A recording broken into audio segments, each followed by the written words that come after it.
샬롬. 창세기 강의 189번째 선하신 목자 찬양함으로 시작하겠습니다.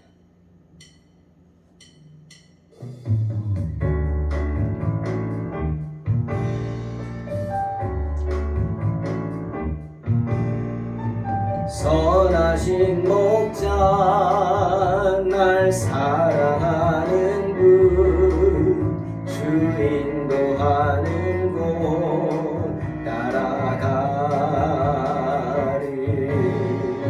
주의 말씀을 나 듣기 위하여 주 인도하는 곳 가려네.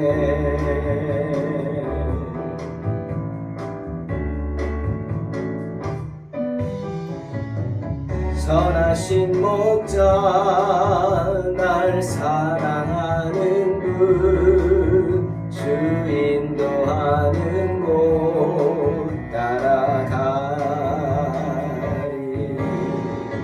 주의 말씀을 나 듣기 위하여 주 인도하는 곳 가려네.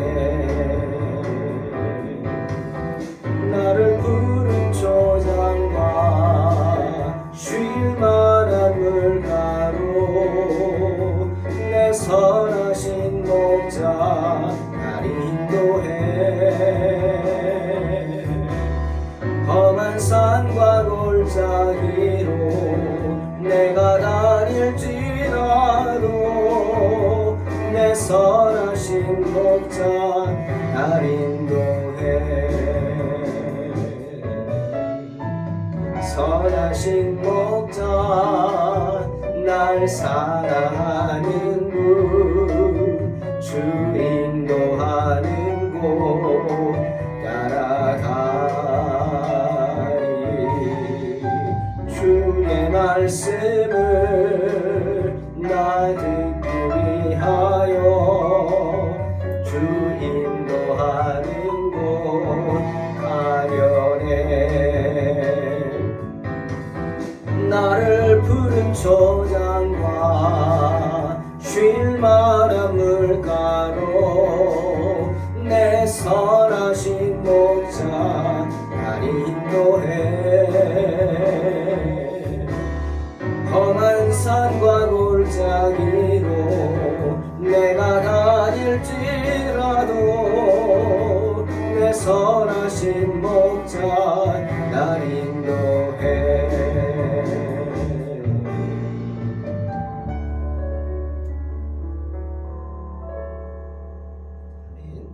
선하신 주님께서 인도하여 주실 줄로 믿습니다. 창세기 43장 1절로 10절입니다.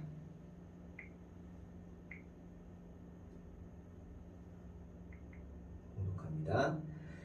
그 땅에 기근이 심하고 그들이 애굽에서 가져온 곡식을 다 먹으매 그 아버지가 그들에게 이르되 다시 가서 우리를 위하여 양식을 조금 사오라. 유다가 아버지에게 말하여 이르되 그 사람이 우리에게 엄히 경고하여 이르되 너희 아우가 너희와 함께 오지 아니하면 너희가 내 얼굴을 보지 못하리라 하였으니 아버지께서 우리 아우를 우리와 함께 보내시면 우리가 내려가서 아버지를 위하여 양식을 사려니와 아버지께서 만일 그를 보내지 아니하시면 우리는 내려가지 아니하리니 그 사람이 우리에게 말하기를 너희의 아우가 너희와 함께 오지 아니하면 너희가 내 얼굴을 보지 못하리라 하였음이니이다. 이스라엘이 이르되 너희가 어찌하여 너희에게 또 다른 아우가 있다고 그 사람에게 말하여 나를 괴롭게 하였느냐. 그들이 이르되 그 사람이 우리와 우리 친족에 대하여 자세히 질문하여 이르기를 너희 아버지가 아직 살아계시느냐 너희에게 아우가 있느냐 하기로 그 묻는 말에 따라 그에게 대답한 것이니 그가 너희 아우를 데리고 내려오라 할 줄 우리가 어찌 알았으리이까.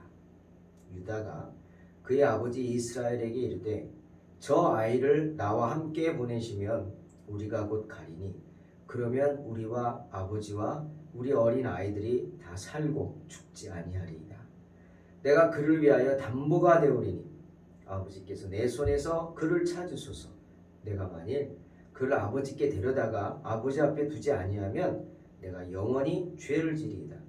우리가 지체하지 아니하였더라면 벌써 2번 갔다 왔으리이다. 성경을 보면 하나님이 주신 땅, 가나안 땅은 젖과 꿀이 흐르는 땅이라고 표현을 합니다. 그런데 그렇게 젖과 꿀이 흐르는 가나안 땅에 무서운 기근이 있었습니다. 여러분, 기근이 무엇이죠? 기근이란 먹을 것이 없어서 굶어 죽는 겁니다. 단순한 가뭄이 아닙니다. 가뭄으로 인해 발생하는 거겠지만 기근이란 무서운 것입니다. 먹을 것이 없어서 굶어 죽는 것이죠. 하나님이 만들어주신 젖과 꿀이 흐르는 땅에 어째서 그런 기근이 있을까? 참 의아합니다. 근데 한 번이 아니었습니다. 여러 번, 아니 주기적으로 큰 가뭄이 와서 많은 생명체들을 살기 힘들게 했습니다. 기근이 된 거죠. 그 무서운 가뭄은 아브라함 때도, 그의 아들 이삭 때도, 그리고 오늘 이삭의 아들 야곱의 때에도 기근이라고 하는 재앙의 모습으로 가나안 땅을 찾아왔습니다. 계시록에 사도 요한이 본 무서운 재앙 중에 하나가 뭡니까? 기근이죠. 기근. 말을 타고 온 사람으로 비유하는데 그때 기근의 무서움이 나타나고 있습니다. 창세기 12장 10절을 보니까 아브라함 때에 큰 기근이 들어서 아브라함은 나일강에 흘러서 풍요로운 애굽으로 피신을 했습니다. 또 창세기 26장 1절을 보니까 아브라함의 아들 이삭 때에도 큰 흉년이 들어서 이삭 또한 애굽으로 가려고 했습니다. 하지만 하나님이 막으셨죠. 그래서 이삭이 애굽으로는 가지 않고 그랄로 가는 것을 보게 됩니다. 그랄 역시 가나안 땅이죠.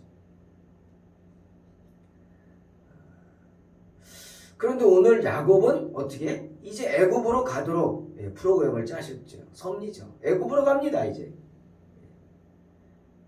여러분, 먼저 이런 생각이 듭니다. 하나님은 왜 젖과 꿀이 흐르는 가나안 땅이라는 곳에 무서운 기근을 주셨을까? 우리는 당연히 이런 생각을 하죠. 아, 시험이구나. 그죠? 고난이구나. 여러분, 고난이 뭡니까? 고난. 믿는 사람들은 고난이라고 표현하고 안 믿는 사람들은 어려움이라고 그러죠. 고난은 원인이 있는 게 고난이죠. 우리는 그 어려움에 원인이 있다고 생각합니다. 그리고 그 원인이 누구에게? 나에게, 그리고 나와 하나님의 관계 가운데 있다 생각하기 때문에 고난이라고 표현을 하는 거 아닐까요? 자, 가나안 땅에 무서운 기근을 주셨습니다. 우리는 당연히 생각하죠. 아, 고난이구나. 왜 이런 고난을 누가 주셔? 하나님이 주셨을까? 이런 생각을 합니다. 그것은 우리는 알죠. 시험하시기 위한 아브라함, 이삭, 그리고 야곱을 시험하시기 위한 하나님의 섭리였다고 우리는 고백을 합니다. 그것은 당신의 백성을 죽이려고 주신 고난이 아니죠. 너 이런 고난 당하고 죽어라! 아니죠. 하나님은 그 고난을 통해서 당신의 백성들이 더욱 연단되기를 원하셨습니다. 더욱 성장하기를 원하셨습니다. 마치 어린아이들이 병을 앓고 나면 약아지고 강해지듯이 그런 하나님의 섭리였습니다.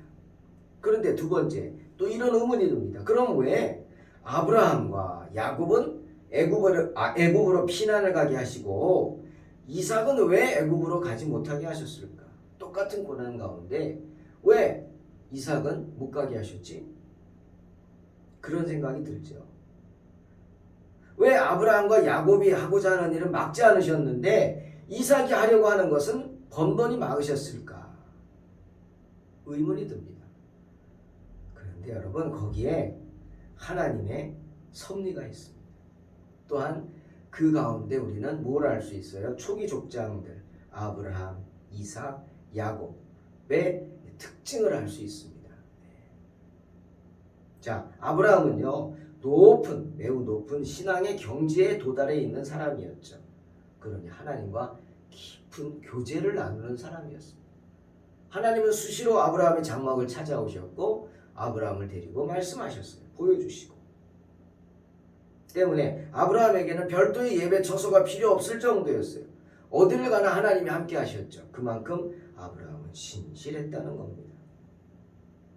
이삭이요? 이삭도 매우 훌륭한 사람이었습니다. 하지만 하나님 생각에 이삭은 고난을 견디기에 적합한 사람은 아니었습니다. 때문에 하나님께서는 이삭에게는 평온함을 주셨죠. 안전함을 주셨습니다. 이삭의 때 성경을 보면 우물로 인해서 이웃 민족들과 다툼이 있기는 했지만 실제로 다툼은 일어나지 않았습니다. 고난이 없었단 말이에요. 왜?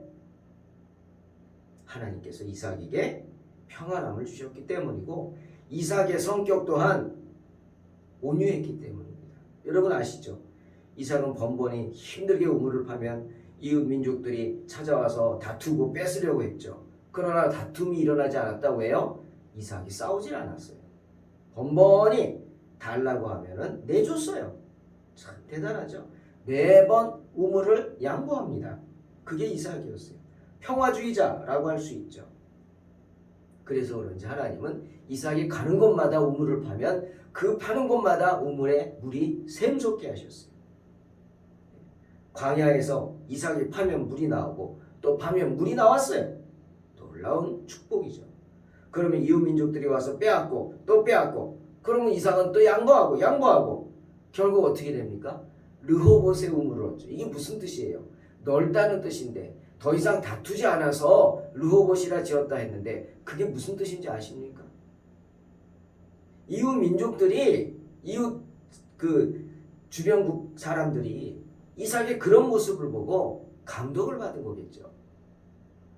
아니 우리도 알죠. 목숨 걸고 싸워서 뺏어야지. 우물이 생명인데. 그런데 이삭은 양보해요. 그것도 매번 그걸 보고 더 이상 건드리지 않은 거예요. 네? 야, 참 대단한 사람이다. 야, 우리 더 이상 괴롭히지 말자. 참 훌륭한 사람이다. 인정한 거 아니겠습니까? 그러니 싸울 수가 없죠. 그러니 이삭의 삶 가운데는 평안함이 있었던 것입니다. 네. 온유하고 착한 거죠. 참 그 온유하고 착함을 그 아들들이 야곱과 에서 그 쌍둥이들이 이용해가지고 부모에게 함부로 하는 것을 우리는 봤습니다. 그러니 그런 아비를 속일 생각을 하고 엄마 아빠 말도 안 듣고 지멋대로 에서처럼 살고 그만큼 이삭은 온유했다는 거예요. 어떻게 보면 참 부모로서의 역할을 못했다고도 할 수 있겠지만 때문에 하나님은 이삭에게 고난을 주기를 싫어하셨어요. 그저 기근의 고난, 가뭄의 고난을 통해서 하나님의 은혜를 기다리게 하셨어요. 참고 인내함으로. 아브라함 보십시오. 야곱 보십시오. 얼마나 고난이 많았습니까? 때문에 하나님은 이삭은 아브라함과 야곱은 애굽으로 가는 걸 허락했지만 이삭은 허락하지 않았어요. 야곱은 왜 허락했죠? 강하잖아요. 자기가 쟁취하겠다고 장자권 뺏겠다고 한 사람이 야곱이에요. 강한 사람이에요. 어떤 고난도 견뎌낼 수 있는 강하고 인내심 많고 아주 투쟁적인 사람이었죠. 때문에 피난의 사명을 주신 거죠. 때문에 야곱은 애굽으로 내려가야만 했습니다. 거기서 수백 년의 인내의 시간을 견디면서 야곱의 후손들이 이스라엘 민족들을 거느려야만 했습니다. 사랑하는 성도 여러분, 이렇게 아브라함, 이삭, 야곱 얘기를 우리가 생각해 본 것처럼 하나님은 그의 백성들을 시험하시지만 걱정하지 마세요. 뭐라 그랬죠? 고린도전서 10장 13절. 사람이 감당할 시험 밖에는 너희에게 당한 것이 없다. 분명히 말씀하셨어요. 각자에게 맞는 감당할 만한 시험을 주시리라고 믿습니다. 또 뭐라 그래요? 하나님은 미쁘시대요. 미쁘다? 우리를 불쌍히 여긴단 말이에요. 우리를 긍휼히 여긴단 말이죠. 그리고 신실하시다. 그래서 너희가 감당하지 못할 시험당함을 허락하지 아니하시고 시험당할 즈음에 또한 어떻게 피할 길을 주셔서 우리로 능히 감당하게 하신다 말씀하십니다. 얼마나 지났을까요? 야곱의 아들들이 애굽에서 곡식을 얻어서 돌아온 지 얼마나 되었을까? 얼마 안 됐을 거예요. 왜? 가뭄이 너무 극심해서 가지고 온 식량이 다 떨어졌어요. 자기들만 먹는 게 아니잖아요. 가족들도 먹고 종들도 먹고 양들이 먹어야죠 또. 예? 도저히 다른 방법이 없었던 야곱은 다시 아들들을 독촉합니다. 빨리 애굽에 가서 음식 또 구해오라고. 예? 이거 보면서 전 이런 생각 해봤어요. 지금 야곱은 아들 하나가 인질로 잡혀 있어요. 예? 시므온. 그런데 무슨 아버지가 이럴까? 아들 생각 하나도 안 하는 것 같아요. 아들이 많으면 그럴까요? 아니, 야곱의 모습이에요. 야곱은 아들들을 그렇게 귀하게 여기지 않았어요. 특히 우리 알잖아요. 시므온은 아주 악하게 군, 아주 그냥 잔인한, 그러니까 야곱이 뭐라 그래요? 너는 잔해하는 기계다. 네. 여동생 일로 그냥 세겜 사람들을 도륙을 하지 않습니까? 그 모습을 보고 야곱이 아주 그냥 정남이가 떨어졌죠. 근데 그 시므온이 잡혔다? 어쩌면 잘 됐다 싶을지도 몰라요. 네. 그러자 아들들이 하나같이 못 간다고 합니다. 이유가 뭐냐? 두 가지를 제시합니다. 첫째는 곡식을 산 돈이 자신들의 짐 속에 다시 들어있었다는 사실 때문에 두려워서 그래요. 우리가 도적으로 몰릴 수 있기 때문에. 아니지만 또 한 가지 뭐야? 더 큰 이유는 베냐민이 함께 가야 한다는데 아비가 베냐민을 내어주지 않습니다. 아마도 야곱에게 아들은 둘밖에 없어요. 누구? 요셉과 베냐민. 자기가 사랑했던 라헬이 낳은 자녀들. 여러분, 지금 야곱의 아들들이 요셉을 죽이려고 했던 때에 그런 모습과 같았을까요? 이제 나이도 얼추 많이 들었을 텐데, 예? 이제 나이도 얼추 막 40대 중반, 후반쯤 되지 않았어요? 50도 된 사람도 있을 거고, 그 나이에 그런 모습을 여전히 갖고 있다? 아니지 않아요. 세월이 흘렀는데 달랐을 겁니다. 그런 모습이 우리 창세기 42장 21절에 나오죠. 그들이 서로 말하되 우리가 아우의 일로 말미암아 범죄하였도다. 그가 우리에게 애걸할 때 그 마음의 괴로움을 보고도 듣지 아니하였으므로 이 괴로움이 우리에게 임하도다. 서로 자기들이 한 짓을 후회하면서 양심의 가책을 느끼면서 마음 아파하지 않습니까? 우리가 왜 그랬을까? 우리가 왜 그랬지? 회개하는 거죠. 여러분, 다시 애굽으로 가야 합니다. 그래서 곡식도 구하지만 시므온도 구해와야 합니다. 아마 다른 형제들 모두 시므온이 애굽에서 큰 고난을 받는다고 생각하면서 아주 그냥 다시 돌아가지 못한 것을 애가 탔을 거예요. 자기들의 몸이 편하면 뭐합니까? 마음은 아주 힘들 거예요. 자기 형제가 그러고 있는데. 때문에 이번에는 유다가 나서서 아비를 설득합니다. 베냐민을 나에게 맡겨달라고 호소합니다. 그래야만 우리 가족과 우리 어린 자식과 아버지가 살 수 있다고 눈물로 호소합니다. 그리고 이런 말을 하죠. 제가 그 애를 책임지겠습니다. 그 애에게 무슨 일이 생긴다면 저에게 책임을 물어주십시오. 만일 그 애를 다시 데려다가 아버지 앞에 세우지 못하는 일이라도 생기면 제 평생 아버지께 죄인이 될 것입니다. 아버지, 제가 담보가 되겠습니다. 자기 생명을 담보로 삼아달라고. 베냐민이 돌아오지 못하면 나를 죽이라고 말하는 겁니다. 여러분 처음에 돌아왔을 때 루벤이 아비에게 그랬죠. 베냐민 데리고 가야 된다고. 안 된다 그러니까 루벤 뭐라 그랬어요? 루벤은 유다처럼 말하지 않았어요. 아버지, 제 두 아들을 담보로 맡기겠다 그랬어요. 두 아들의 생명을. 그렇죠. 근데 유다는 이제 자기 아들들을 맡기는 게 아니라 자기 자신의 생명을 맡기겠다. 여러분, 두 사람의 말 중 루벤이 하는 말과 유다의 하는 말 어느 것이 더 센가요? 네? 어느 것이 더 호소력이 있나요? 누가 더 아비 마음을 움직였을까?